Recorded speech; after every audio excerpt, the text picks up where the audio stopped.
Howdy, all of you delicious people. I'm here today to review Event Horizon. So, really, for some people, this might be a fairly odd movie. For some, really, this kind of movie delivers as kind of like an HEL Razor kind of movie. But really, this movie I have been consistently been reminded by this film, really just by having the Game Grumps going through a Doom playthrough and actually mentioning how Event Horizon is very much similar to the whole Doom movies, and how it kind of feels quasi ballparkingly similar. Really, I would say that Event Horizon doesn't feel much more like Doom. This movie is actually kind of copy and paste to a movie that I know called Ghost Ship.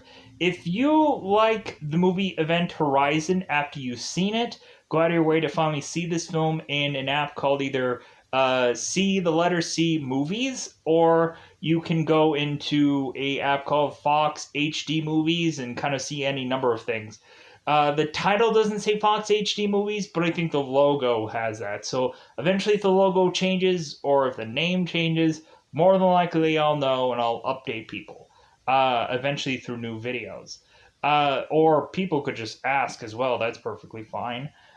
So, Event Horizon. If people have never heard of a movie called Ghost Ship or have ever heard of Event Horizon, well, luckily I'm effed then, but like Ghost Ship and Event Horizon feels very similar. The only thing is Event Horizon is done in space. It's basically a copy and paste of either one of the films. It's almost identical. It's crazy.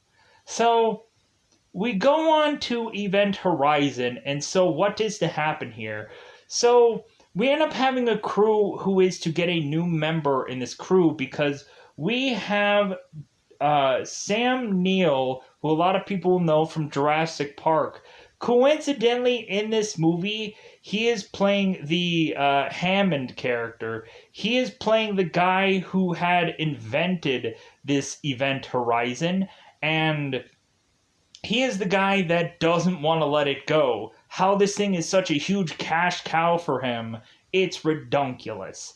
And so we have consistently where the crew is trying to go into the ship, consistently moan and groan about it. And Dr. William Weir, who is Sam Neill, is just like coming up with all kinds of excuses. It's like, well, like the ship is farting. Like the ship is old. Like the ship is. The ship has just gone through some things. Like it's trying to bounce back, you know? Like it's Stella. It's trying to get its groove back. And everybody's like, you know what? I think that's just a load of bullshit.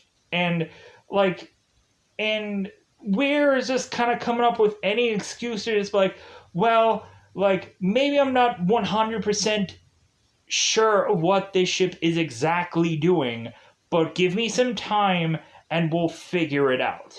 So what is to happen here is we are to find that this is a movie where it seems that people have taken to inhabiting onto the moon instead of on Earth because Earth, I guess, was so uh, crap poor that they had to just all move on to Earth. And so it seems like they're trying to travel from planets to planets to planets to eventually, like, I think there's also some life on Neptune. Or no. Backpedal. They're also doing a lot of mining on Mars, and the place where Event Horizon is on Neptune. There we go. So we have a crew that is to go on to find this ghost lost ship Event Horizon to retrieve it because this ship has a valuable thing on it. This ship can, I would say, teleport, but that may not be the right word. this ship could punch a hole into space to get to some other location. Like, think of this if you've ever heard of the video game Portal, where this ship can punch a circular hole, have this ship go through it, and land somewhere else in space where this ship had planned for that to happen. So really, this ship has this engineering sphere that can do this whole capability. Let's just say so. And we have William Weir, the doctor of this, who is explaining this in fairly the most layman terms, where he takes a piece of paper, he pokes a hole on one end, and he pokes a hole on another, and then he folds the paper in half, and then he takes a pen and puts the pen all the way through both holes to showcase that, like, that's basically what this ship has the capability of doing.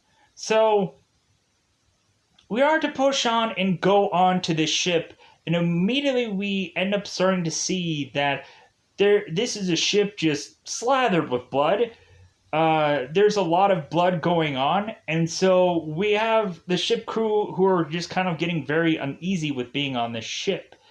It seems like the ship is haunting them, bringing back their past and scaring the living bejeebus out of them, and so we eventually have seemingly some people who are much fine with getting the scaringness scared the crap out of them than others.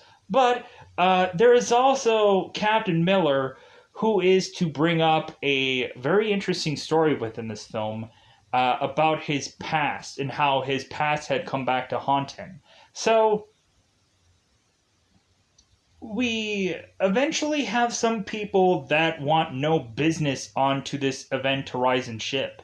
If anything, like, they are perfectly fine with being on their ship, but eventually they are to push on to forcibly be in the Event Horizon eventually. Like, this ship just makes it so.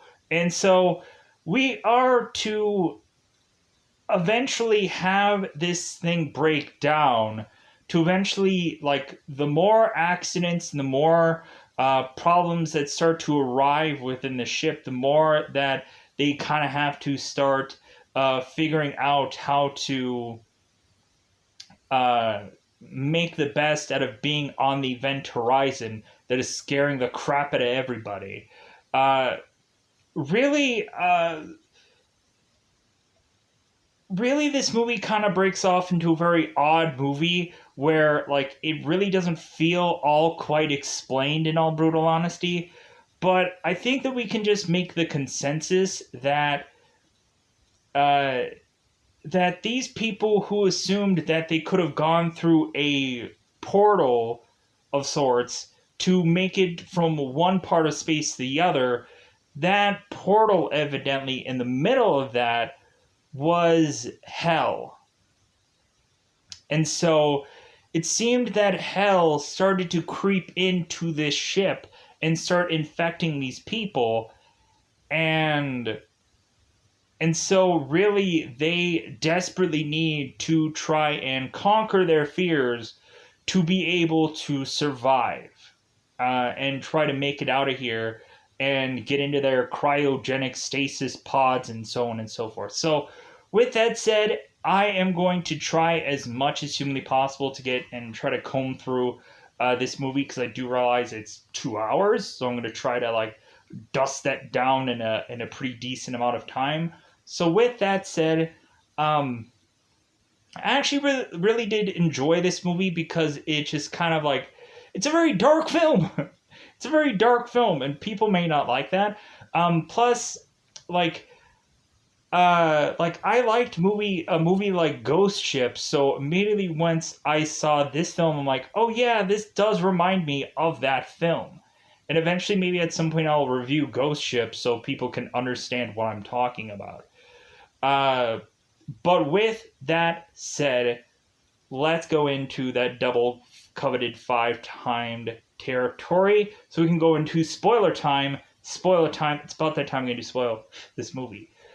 So immediately we have a crew who is to go into cryogenic stasis, and their mission is top secret. And so they aren't to know what their mission is until Dr. Weir is to explain it to them. So we have them go into cryogenic stasis, and so we have Weir, who is the new guy in town, and so we have Weir, who seemingly is claustrophobic, and so it seems that every single time these people are to go into these sleep tanks, they have horrible nightmares, like so horrible that they have to get like sedated because they're just that horrible of nightmares. So we go on. So we have everybody start to be putting into cryogenic stasis, and so we are to see that Weir is to, I guess, wake up early. So he gets out of the ship, and eventually he is to see his wife on the ship, and his wife is to come to him with no eyes, and then so Weir is to actually wake up in cryogenic stasis having a nightmare and to have to be forcibly sedated and to be like, hey, we're okay, everything's fine. So we have the crew that are all kind of getting ready for their day. We have Captain Miller, who is talking to Peters, who is med tech. And so we have Captain Miller, who is telling Peters, is like, you know what, I'm sorry, like, I know that you did want to have some leave, but I cannot give you that. Like, I could not find a replacement for you. And Peters was like, oh, well, I guess I'll just have my husband take my son over the summer. Like, we'll just have to, like, come up with a compromise because Peters just can't take him because in space. So we have Captain Miller that is now asking Dr. Weir to explain why they are all here. So Captain Weir goes into the explanation of they are here to get the Event Horizon, and we have people who are just like, yeah, I don't want nothing to do with that. And some people are just like, okay, like, whatever, like, because this ship had supposedly vanished and to have never been heard of again. And so when Weir is to eventually say, like, dude, we have now found this ship because we had gotten some report call from the ship to figure out where exactly it is, and it was in Neptune. And so they're just like, okay, well, like, why is this ship so valuable? Why do we have to go and find this? And so Weir explains the whole portal thing and how this is a very unique ship that can get from one place to the other in a very quick amount of time compared to all the other ships. Because there is something in engineering that like has these like Saturn rings going around this circle that is to like when all the rings all end up connecting together, that's eventually when they can go from one location to another in a quick amount of time. So we have everybody going on, and so we are to have the smaller ship connect to Event Horizon. And so we are to eventually have some of the crew. We are to have Captain Miller. We are to have Lieutenants Stark. And we are to have who is the other one? We're to have Justin go and I think also DJ also went out there. Like, I don't know how many people all went out there. It doesn't matter. It is what it is. So we have a couple of people go out there. We have Smith, who is severely hesitant about going on the ship. He wants absolutely nothing to do with this ship. So he stays. And so we have a bunch of the crew all go out to the ship to investigate it, to go and look up and down. I think also Peters goes out just because she's a medical tech. So kind of investigating what all had gone on. It seems like they see quite a decent amount of blood spray going onto the walls. And so Peter's like, what the heck happened with this place? Eventually, we have Captain Miller who gets scared by a glove. We have Peters who eventually gets scared by a floating dead body that it seems that their eyes had come out.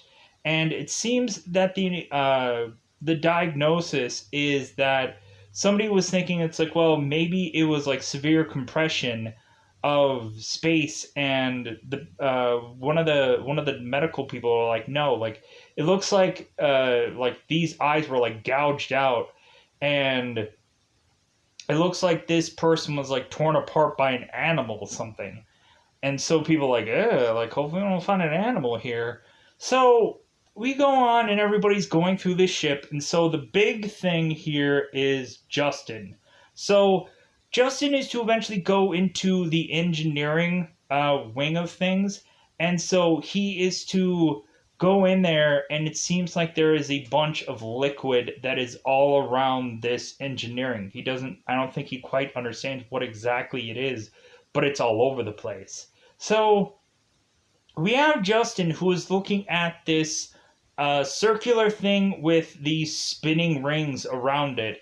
And so Justin is looking at it, and bizarrely, we have all the rings connect, and all of a sudden Justin is looking at this circular thing of now black liquid to where Justin's like touching at it. He's kind of like kind of touching it, seeing what exactly it is. And so we eventually have Justin who completely gets sucked into this thing to the point of his rope that he is attached to ends up kind of almost breaking off. So we have a bunch of the shipmates all calling for Justin, and he's not answering. And so we eventually have Cooper go and follow to get Justin out. So Cooper is running to get Justin, well, space running, and also there's no gravity. And so eventually one of the people are to turn back on the gravity, and so we start seeing a whole bunch of stuff all starting to do things because of gravity. Like the body that Peter's found floating broke all apart, I guess, from being frozen. We see the liquid that is all over the engineering like falls to the ground, and so on and so forth. So we have Cooper who pulls Justin out of this thing, this portal, this hole. And so we have Cooper who is now trying to explain to Dr. Weir and Captain Miller what he had seen. And so let me pause here for a second. Let me reset up. All right, so Cooper is to tell Weir that he is to have seen some black opening in the engineering mechanism. And Weir says, like, no, that's not possible. If anything, like, that would have only happened if, like, we were out of zero gravity, and that's not possible. And so Cooper is saying, like, no, I saw what I saw. And so we have Weir coming up with some kind of bizarre excuse that makes no freaking sense to justify what Cooper had seen. And so Captain Miller is just like, fine, whatever.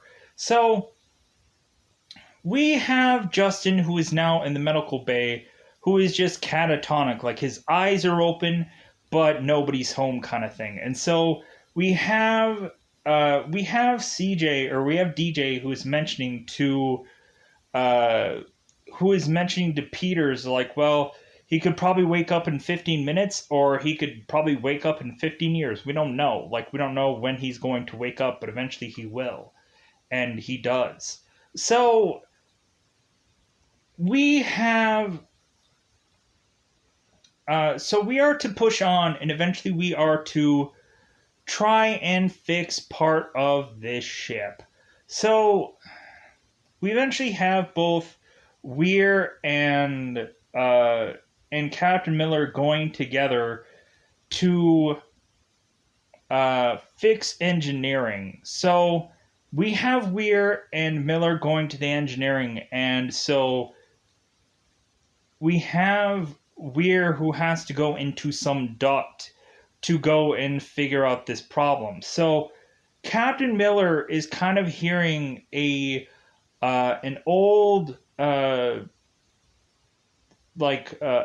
old crew member of his, and we have Captain Miller who is to see a old ghost of his show up and is all in flame, and Captain Miller is terrified. And so we also have Dr. Weir, who is going into this duct to fix something, and he is to see his wife. And, of course, his wife is again seeing him again with no eyes. So we are to push on. So we have Weir eventually coming back to Captain Miller, and Captain Miller is like, "Hey, you didn't hear anything, did you?" And Captain Weir is like, "No, I didn't hear anything. Like, I didn't hear anything at all." And so, because we have Captain Miller trying to ask Weir, like, what are all the sounds that this ship is making? And so Weir is making stuff up, mentioning that, like, this ship is old, and, like, this ship has to creak, this ship has to adjust for space travel, and I'm giving a BS response just like Weir did. And so Captain Miller is like, you know what, that sounds like a load of bullshit. Like, no, like, if anything, I think you're just making up off the fly. And so Weir is like, well, you know what, like, I need time to figure this out. Like, give me some time. And we have Miller who's like, you know what, like, time is running out. Because what ended up happening is that Captain Miller's ship, the smaller one, ended up having a giant air leak within it. And so they had to go from the smaller ship to now the Event Horizon. And supposedly the Event Horizon only has 20 hours of air into it. And so because all the problems that are with this ship.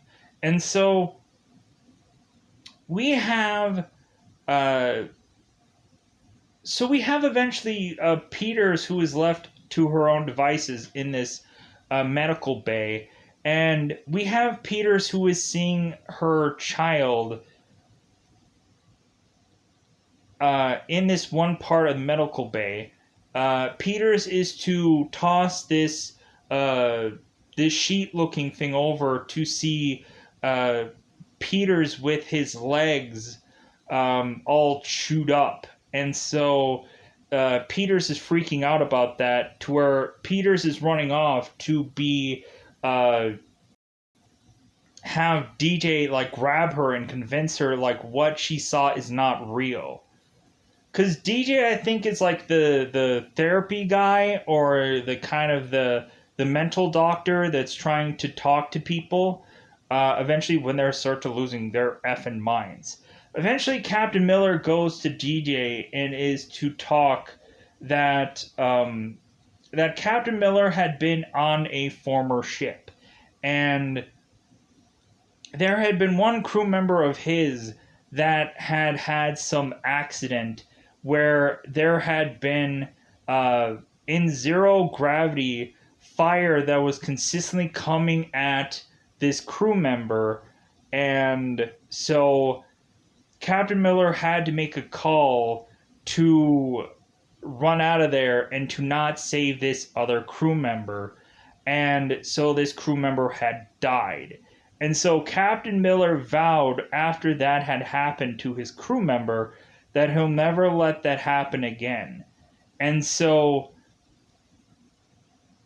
Captain Miller is like, how did this ship know that? Like, how did this ship know my weakest moment, my darkest fear, my thing that has haunted me? How did this ship know the perfect button to push with me? And so we had DJ, who was to coincidentally, here's another doctor, here's another guy that is coincidentally the perfect person who is to know Latin.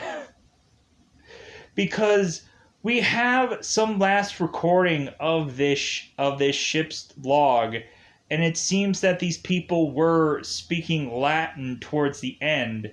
And so we have DJ, who is to have heard a Latin incantation, which was to say, I think, like save me or something along those lines. And so we have DJ, who is to play back the recording again to Captain Miller, to mention, like, you know what, this recording actually was to say, like, save yourself from hell. That's what was said in Latin. And so here we go. So we eventually have all heck breaking loose on this ship. So we eventually have Captain William Weir. Oh no, let's get to the Justin thing first. So we have Cooper, who is trying to, or we have Smith, who is trying to fix the ship, and I think, also have Cooper helping out. So we have Justin, who is to awake and just speak all kinds of nonsense or gibberish. Like, he's talking as if he's scared by all the stuff that he had seen when he was in this black hole thing. And so we had Justin, who is to be in the airlock of both ships. So we have Justin, who is to turn on an airlock that he should not have. And so people are scrambling to try and stop Justin from hitting the wrong airlocks. And so they're trying to, like, lock him out, to where they're desperately trying to fix the problem. And so we have Captain Miller, who is also out there and with a spacesuit on, and so he is to go and try to grab Justin to try and save him. And so we have Justin, who is kind of freaking out, and so we have the airlock come on to where Captain Miller, who is outside, can go and retrieve Justin, get him onto the ship, and get him into the other ship's medbay. And they are saying, it's like, you know what, like, he won't be pretty, but he'll still be alive. So they just took Justin and they put him into like a stasis thing. They're just keeping him asleep because he's like, yeah, like, we don't know what he's gonna be when he's gonna be back, but, like, we're just gonna take him in there and have him just sleep this off, because, like, he's just loony. So we push on. So we have that sorted, but that is to basically just, so we push on here. So let's get to the weird stuff. So we have Dr. William Weir, who is to go onto this ship and bizarrely is to start seeing his wife again. So Weir is to follow his wife because everybody is starting to see their family members, and so they keep following them without even doing their jobs or whatever. They just stop whatever they're doing and follow their family member.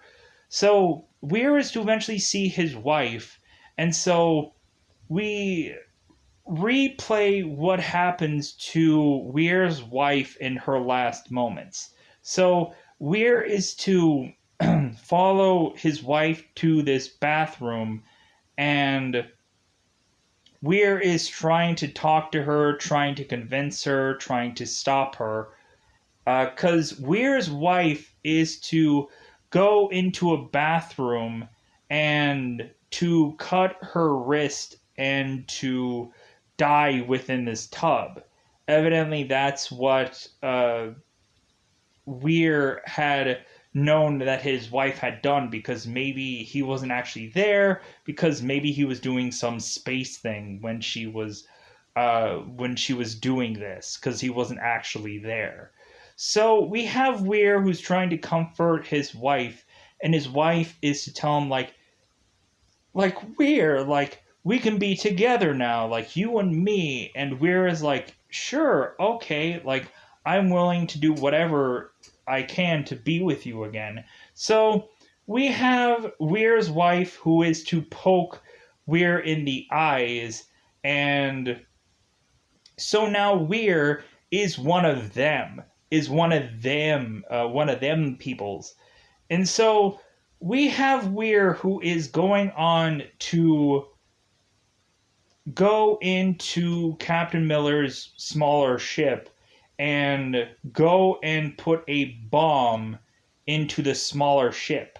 And so we have Smith, who is seemingly the only one that wanted to stay on the other ship. And so he is seeing that Dr. Weir is to have gotten and walked out of the ship to go back to the Event Horizon. And so we have Smith who's like, why was Dr. Weir in here? And so Captain Miller is to notice that it seems there is one explosive that is gone from the Event Horizon. And so Smith is now going and trying to figure out where exactly Weir had put the bomb to try to get rid of it. And so we have Smith who's trying to figure out where the bomb is, but he ends up finding it way too late to where there's only a couple ticks left on to this bomb. And so we have Smith who's now dead. Cooper is on the outside of the ship, and he is blown seemingly out of space to where he is going to have to go and drain out his entire oxygen tank to try and get back onto this ship. So we have now,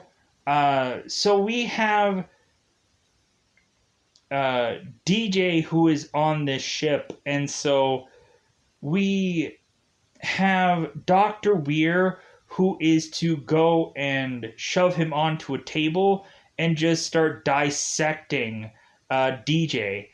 To eventually, Captain Miller is to find him later, all hooked up into these giant hooks, and he is dispensed onto these hooks, and he's all kinds of cut up and decapitated, and not decapitated, but he's opened up, and he is all kinds of ugly, let's just say, but he's dead. So that guy is dead. So we have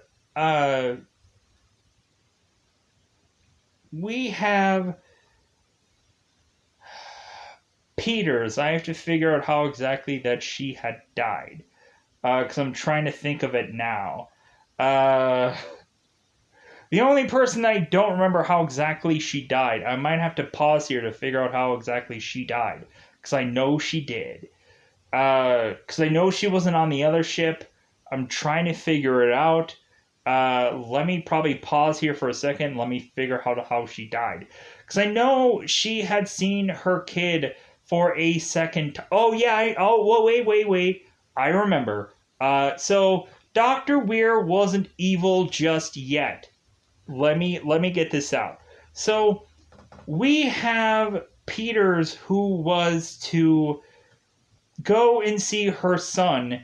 And so we had Peters, who was following her son step by step, and Peters was walking, or Peter's son was walking in a straight line.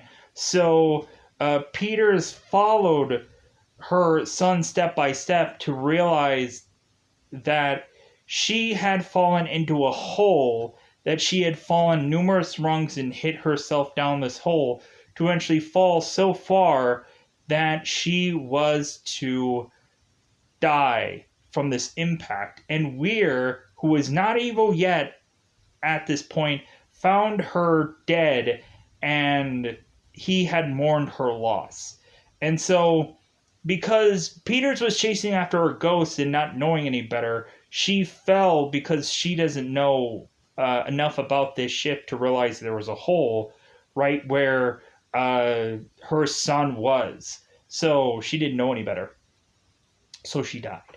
So that's how she died. So now we have Lieutenant Starks, we have Captain Miller, and we have Cooper, who could quite possibly be dead or not dead. We also have at some point Captain Miller, or like some of the people eventually getting some logs from the older ship crew, like speaking in Latin and like showing us that eventually one of their people had gotten crazy and tried to kill everyone and was speaking in Latin, and it was all kind of crazy. So we push on. So since the other smaller ship is now blown up, they are to decide that they're going to kind of separate the event horizon from itself. That they're going to take the head part of this ship and kind of get rid of all the other, like the back piece of this ship, because they're going to like detonate the explosives that are in between the little neck part of this ship, and just take the event horizon bigger piece here. That's what they've decided, because like they are thinking that bottom half of the ship is also so damaged that like they should just take this upper half. So they are to go and decide that. So we have Cooper, who is to get his oxygen tank to make it back onto the ship. Coincidentally, at that time, we have Lieutenant Starks and Captain Miller that are going and re-meeting up with William Weir. And so William Weir has had his eyes kind of sewn shut. And so we have Captain Miller, who's like, where are your eyes? And so immediately I was thinking of the Back to the Future quote that I was like, God, if he would have just said that, I would have died laughing. But we have Weir, who mentions, well, where we're going, we won't need eyes to see. And so we have Captain Miller, who's like, okay, whatever. So we end up having Weir, who is to try and take down these people of this ship. And so we eventually have Weir, we eventually have Captain Miller, who is going and getting a nail gun and saying, like, you know what, like, I'm gonna make it so that Weir, like, doesn't make it out of here. Like, I'm gonna make it so that he's gonna die. I'm gonna nail him for sure. So we have Captain Miller going out there to try and take down Weir. And so we eventually have Captain Miller trying to shoot off some shots to get to Weir, But then eventually we have Weir who gets the nail gun away from Captain Miller. And Cooper arrives and's like, hey guys, like, hey, I'm here right outside this window.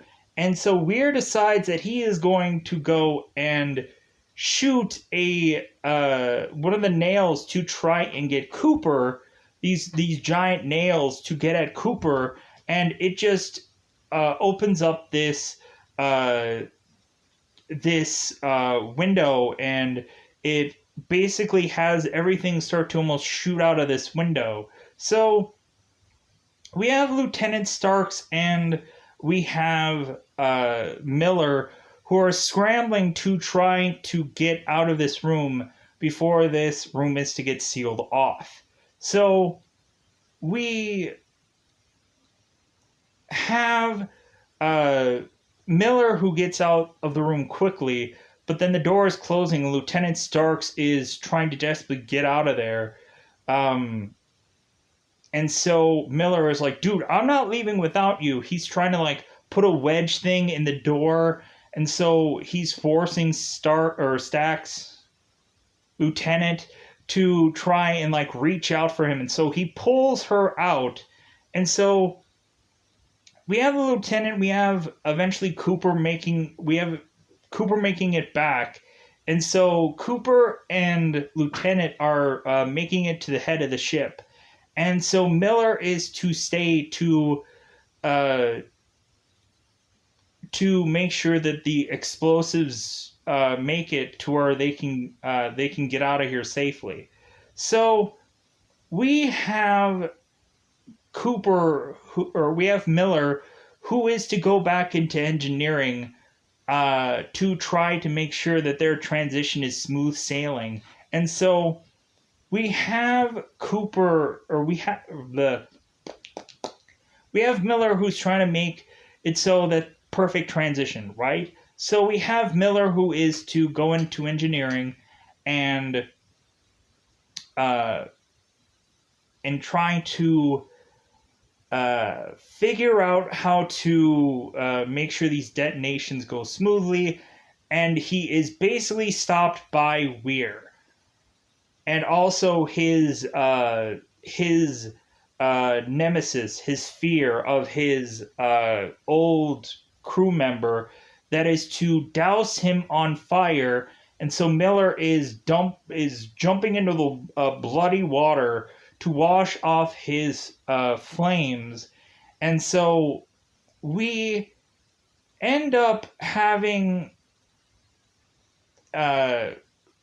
Weir trying to make a deal with Miller to just like, come with me, come with us, be one of us, and like you'll see how everything is. And so Miller is like, yeah, like I see, like I can see, I can see. And so we have Miller who just detonates the explosives in the engineering and just separates the ship for the lieutenant and Cooper to get out of here. And so Miller and Weir just die with the ship, so that way Lieutenant and Cooper can make it out of here. And so we have the Lieutenant and Cooper going into their cryogenic stasis to make it back to a rescue ship. So we have all the people who are to go and make it out of their cryogenic stasis. We have Lieutenant and Cooper making out of the cryogenic stasis. We have a lieutenant who is getting out of cryogenic stasis, and there is a rescue people there, and she is to talk to the rescue people, and the rescue person ends up taking off their helmet to showcase that it's Weir, and they're like, oh my god! And then we immediately have Lieutenant, who is to actually just have had a horrible dream, and Cooper is to tell her, no, we're fine, we're safe, it's okay, and someone's yelling for a sedative for the lieutenant to take.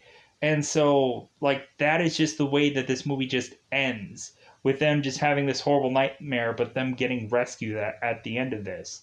So really, I hope I kind of covered everything, and I hope that people did enjoy this review. I really do enjoy the Event Horizon, and I really like this movie. Like, I like this movie. It was kind of a challenge to review, and it was also kind of really hard to like try to skirt around. Like, oh God, hopefully I don't have to try to do any like technical stuff, or I hope I don't have to like go into any jargon or whichever.